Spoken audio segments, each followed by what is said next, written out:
Chapter 96 रिश्ता। राजवंश palace. Ruhi शर्म से भागकर अपने कमरे में आ चुकी थी।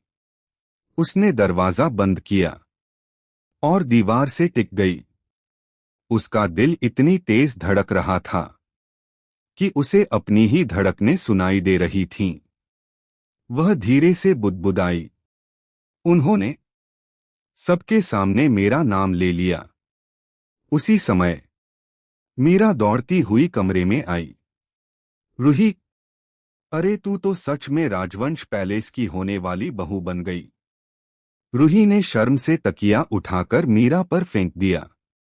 चुप, ऐसा मत बोल। मीरा हंसने लगी। अभी तो सर ने सिर्फ नाम लिया है, शादी के बाद क्या करेगी? रूही ने दोनों हाथों से अपना चेहरा छिपा लिया। नीचे डाइनिंग हॉल में राजमाता अब भी पार्थ को देख रही थीं। पार्थ, तुम जानते हो ना, रूही एक साधारण परिवार की लड़की है और तुम राजवंश साम्राज्य के उत्तराधिकारी हो। पार्थ बिना घबराए बोला। मैं उसका परिवार देखकर उसे नहीं चुन रहा, मैं उसे देखकर चुन रहा हूं। पूरा हॉल फिर शांत हो गया।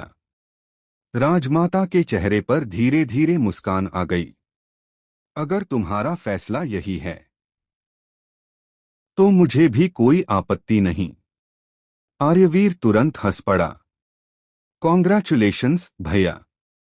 आदित्य बोला। आखिरकार बर्फ पिघल ही गई। सबके चेहरे पर मुस्कान थी। सिर्फ पार्थ हमेशा की तरह शांत था। कुछ देर बाद पार्थ सीधा रूही के कमरे के बाहर पहुंचा। ठक ठक। अंदर। मीरा ने दरवाजा खोला। सामने पार्थ को देखकर वह मुस्कुरा दी। ओहो, अब मैं चलती हूं।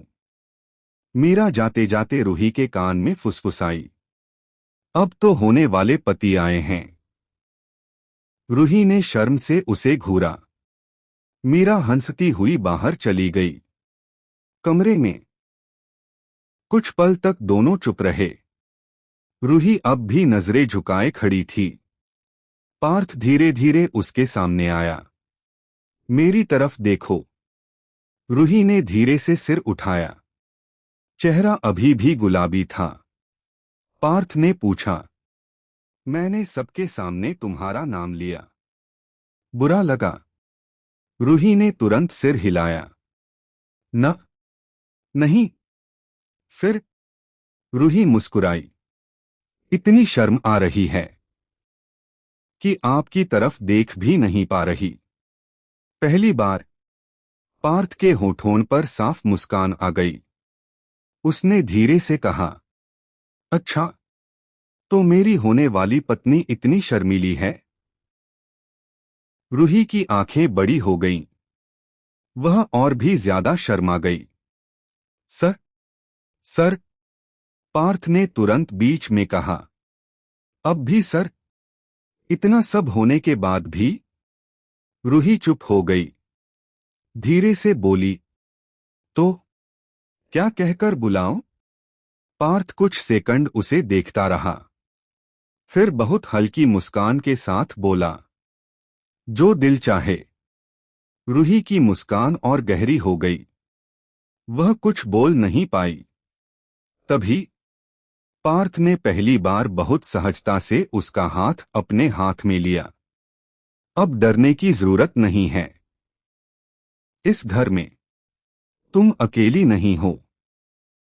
रूही ने धीरे से अपना दूसरा हाथ भी उसके हाथ पर रख दिया।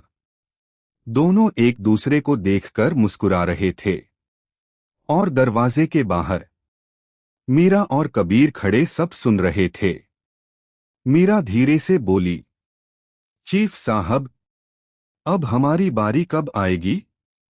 कबीर ने उसकी तरफ देखा और पहली बार बिना सख्ती के कहा, बहुत जल्दी। मीरा की मुस्कान देखते ही बनती थी।